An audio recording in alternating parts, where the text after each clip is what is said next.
Pap, may message ka pa kay Vince Garcia? Vince Garcia? Oo. Hindi naman yata biker yan eh. Pap, gusto yata daw magbike eh. Pakita niya muna yung bike niya bago mag-shoutout.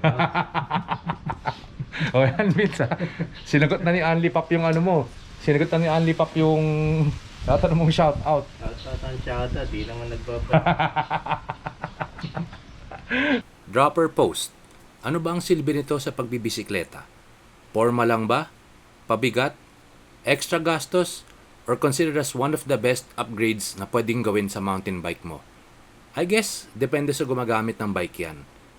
For me kasi, malaki ang tulong niya, lalo sa trails.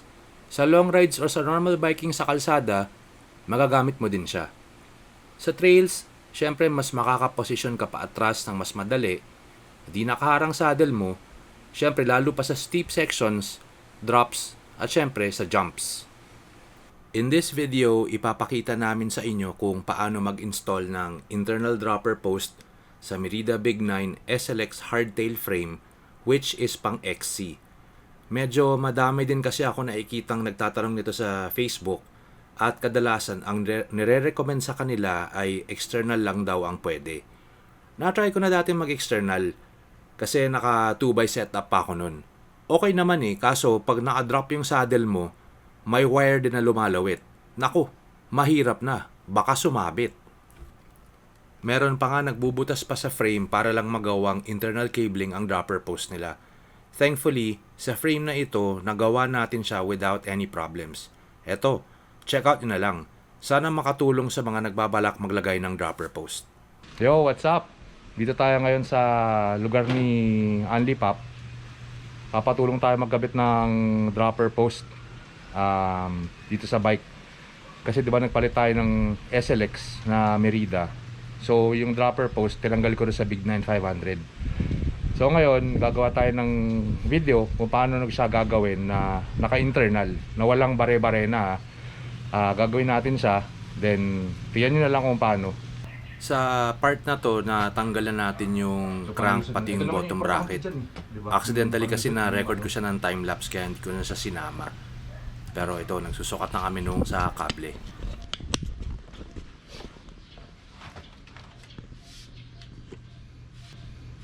Susukat muna. Ito natin siya palulusutin. Mabap. Pasok dito. Tapos sa baba dito. Yan, dito sa may bottom bracket. So yun napadaan na ni Anli Pap dito. Pasok dito yung kable. Bawal nagbablog dito sa Bakit kaya may nakakalusot? Pap, may naka-permit ako, kaya nga naka-Anli upgrade akong t-shirt para identified ako So yun, ito lang actually yung matrabaho dyan yung palulusutin mo dyan. Dating gawa na sa ilalim. Yun. Problema lang dyan kung naging makalog-kalog. Yung alin? Pagbalik. Yung frame mo. Pag yung yung fabric makalog-kalog. Sa loob. Hindi, okay lang yun. Kasi iba may rubber Stopper. Yung parang guard. Hindi, parang rubber housing na alam mo yung sa mga aircon. Oo. Ibaliit na. Oo. Kasi wala tayo nun. Okay lang yan, Pap. So yan. Pagpasok nyan dyan, at least hindi tayo puputol ng kable, Pap, no? Ayan, nalagay na namin ni Pap yung housing na palihis na rin namin siya paakyat palabas ng seat tube.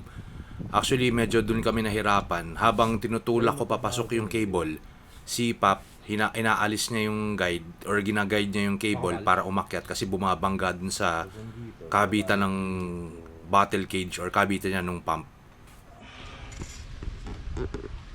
Pero naalala mo kung bilog talaga ito dulo nito dati. Oo, alam ko bilog yan Kasi sabi mo sa akin nun, diba? Shifter cable. Wala nang shifter cable. Authentic giant cable. Baka. So yun, buti na lang dito kasi yung cable, Pap, no? So ano man mangyari, hindi ka na magbarena.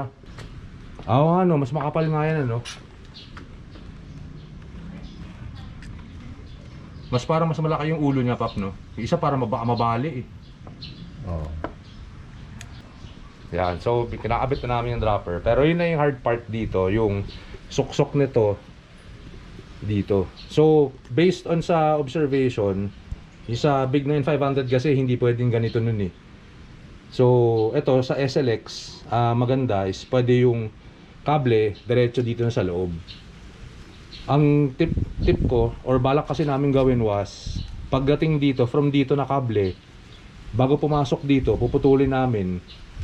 Tapos sa loob, galing dito sa taas, pababa, paakyat, papunta dito, putol din ulit.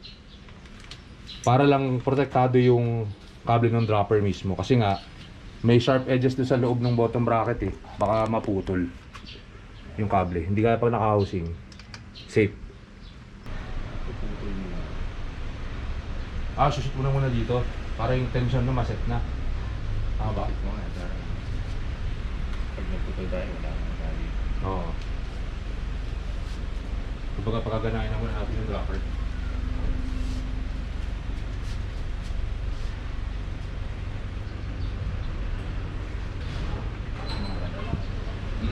Eh nag-aangat pa naman na ako. Kumbaga parang yung A nung Giant, yung kalahati lang yun yung nakalubog. Yun ang Giant. Oo, yung A, parang half. Natanda ko na yun nung sa Big 9. Hindi ka sa housing. Kailangan ko ito gusto mo. Yun, sige. Kailangan ko konti ah. Okay. Okay. Set muna natin sa gitna ng A. Sige, sige. Okay, yan.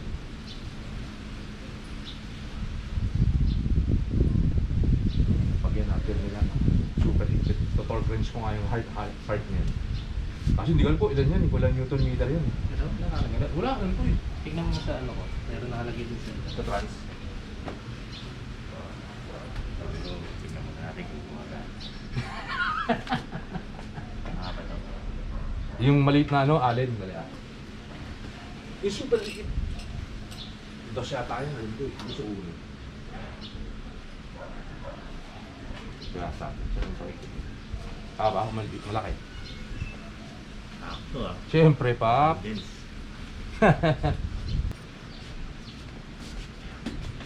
Oh.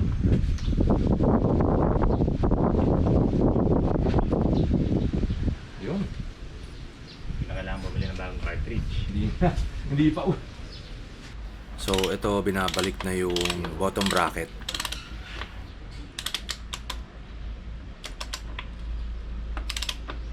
Lagyan natin ng konting arte yung crank para sa Shura. Silent hits eh. Gandito. Eh Pap, sa ilang lang natututo eh. Walang Ano ba? turo niyan eh. Hashtag masailan eh. Hindi tayo ganun ngayon. Ha? Hindi na tayo Hindi ganun. na ganyan. Kaya ba ganito tong bike mo, Pap? Kung sinister, ganyan mo na lang. Oo. Pinapakalawang lang yun dyan.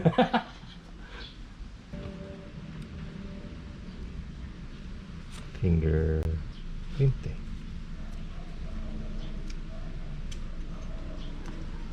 Yan ang tamang paglalagay ng ano, pagmaselan.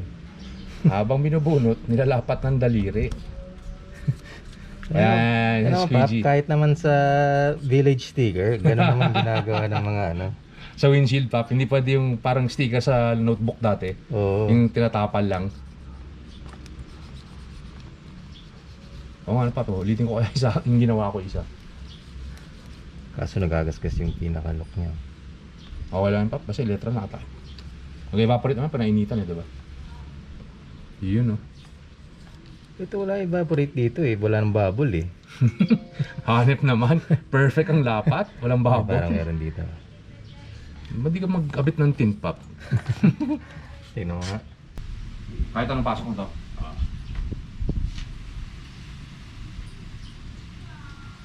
Hindi na pala yun. Tapos ito syempre pataas, no? Ano pa pa ganun, no?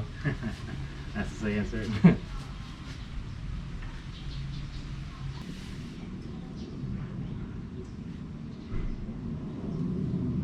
Ano yun, parang lock? Yeah. Ito nga nawala ako dati. Seryoso? Hindi ko alam na importante pala. Saan natin torque yun? Ayun ako ba? Ayan, nakabit na natin yung dropper post internally sa bike. Ganun lang siya. Ang importante lang is yung naka-housing yung cable ng dropper para iwas putol every time nahihila siya. Medyo mahirap lang na part dito is yung pag-shoot ng cable housing sa loob ng frame papunta sa seat tube. Wala naman problema pagbalik ng bottom bracket. So if interested ka magkabit ng internal dropper post, make sure lang na naka 1x ka at meron nakaabang na butas. Actually for front derailleur talaga itong butas na ito. Ginamit lang namin siya as routing ng cable for dropper. Meron mga frames naman na internal dropper post ready. Check nyo na lang kung pwede yung sa inyo or check nyo online kung ano yung mga available. Well, I hope nakatulong itong video na ito if nag-iisip ka magkabit ng dropper seat post. Pa-comment na lang din if may iba kayong technique na ginawa para din ma-inform yung iba. If you liked this video, pa-thumbs up naman dyan and share mo na din sa kakilala mong gustong magkabit ng dropper seat post. Subscribe na din for more videos and support. Thanks for viewing. This is Mike. Go out and ride your bike.